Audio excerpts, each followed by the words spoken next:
Welcome to another awesome episode of Button Smash. Halloween month is in full swing, and the most iconic movie monsters of all time are all over TV. And who are some of these movie monsters I'm referring to? Let's go back in time to the 1980s. It was the golden age for horror movies. Freddy Krueger was hunting his victims in their most vulnerable state, in their sleep and through their dreams. Chucky was desperately trying to get out of his doll form and into the body of a little boy. And Jason Voorhees just wanted to keep campers out of his property. And he's the one we're going to focus on today. The hockey mask wearing undead villain from the Friday the 13th franchise, who was once a deformed boy that drowned in Camp Crystal Lake and returned from the dead to avenge his mother by killing anyone who steps foot in his camp. But we're not here today to talk about movies. We'll save that for another time. We're going to talk about the games. And one of the most magical things of the NES era was that every movie became a game. Gremlins 2, Nightmare on Elm Street, Home Alone, Jaws, and The Goonies even got a video game exclusive sequel. Friday the 13th hasn't had a huge presence in the video game world in general. I mean, there's been some mobile phone games here and there, and this Commodore 64 game from 1985. But the most infamous attempt at a Friday the 13th video game is the NES game by LJN. Infamous for having one of the most disheartening game over screens in the entire video game industry. You and your friends are dead. Game over. Who was the NES marketed to? Children. Children were playing a game telling them that not only were they dead, but all of their friends were dead because they failed. Damn. I do love the title screen though. It's a clear reference to Friday the 13th, the final chapter. But I find it hilarious because having the knife through Jason's eye implies that you are gonna kick his ass. It's quite the opposite actually, at least in my experience. This is a brutally, unfairly difficult game. I owned this game as a kid, and I never knew what the hell to do. I would just run around the map collecting lighters and different weapons, and suddenly the Jason alarm would go off, indicating that he was in one of the cabins on the map hunting down the children you need to rescue. If he kills all the children, you get game over. So I would haul ass to that cabin and run into Jason. Then face off against him in a match right out of Punch-Out. A couple of hits and my character was dead. Rinse and repeat a couple of times and game over. And I love the miscoloration of Jason, by the way. That purple suit and blue mask has become sort of iconic now. There's even an action figure of it. And this shirt. I'll stand up if you want to see it better. And it even has the you and your friends are dead game over screen right there. I'll put the link down below to the website that sells it. The London 88, something like that.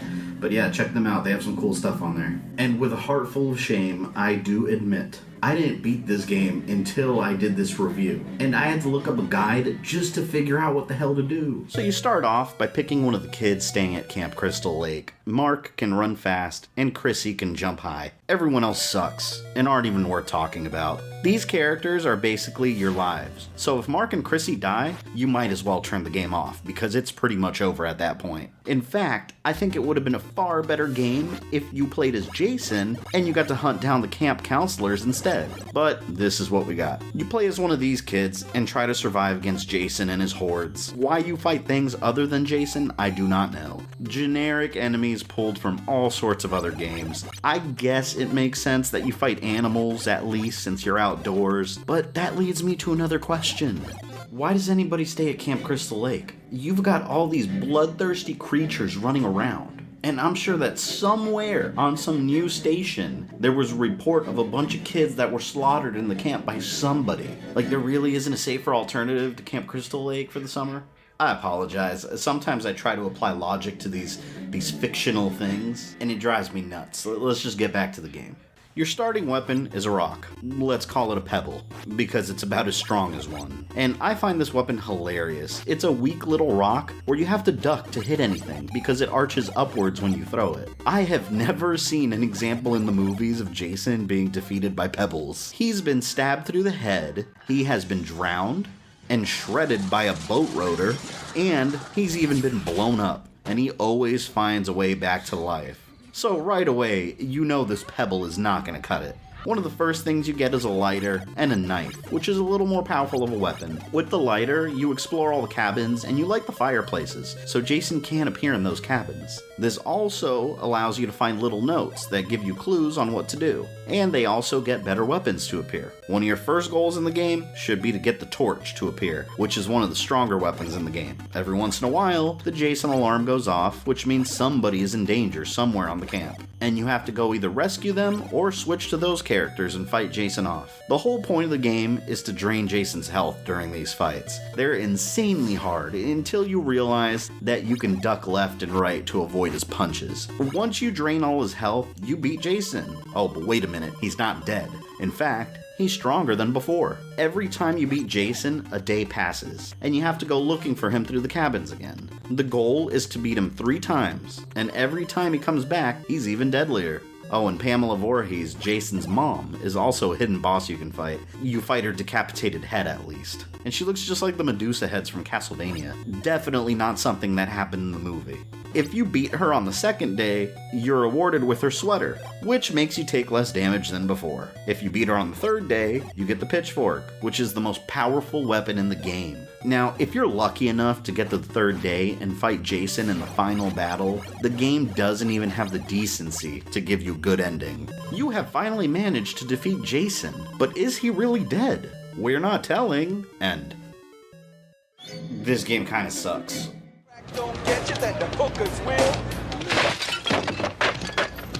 I got suckered into playing it as a kid because I like the movies. But I mean, I guess that's what every movie-based game does. You like the movie, go buy the game. Oh, it sucks. I do have to compliment it in terms of it being an early example of the survival horror genre. This was years before Resident Evil or Silent Hill existed, so I do give it some props for that. And it does have moments that scared the shit out of me. Sometimes Jason would just appear out of nowhere, and I actually jumped. That's actually a pretty good accomplishment for something with such basic graphics and sound. And as far as Friday the 13th video games, I mean, I guess this is as best as we're gonna get. Wait, what's this? Friday the 13th, the game delayed till 2017? There's a new one?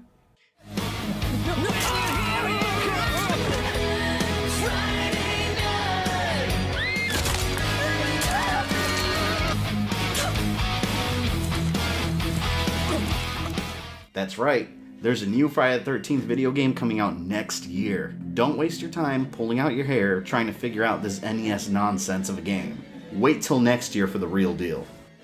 If you enjoyed this video, make sure you hit that like button and leave me a comment down below. And if you played this game growing up, what was your experience with it? I'd love to hear about it. And don't forget to subscribe if you haven't already for more outstanding content. And make sure you like the official GamerThumbTV Facebook page too. This is Fabian and I'm out of here. Love you guys and I'll see you next time.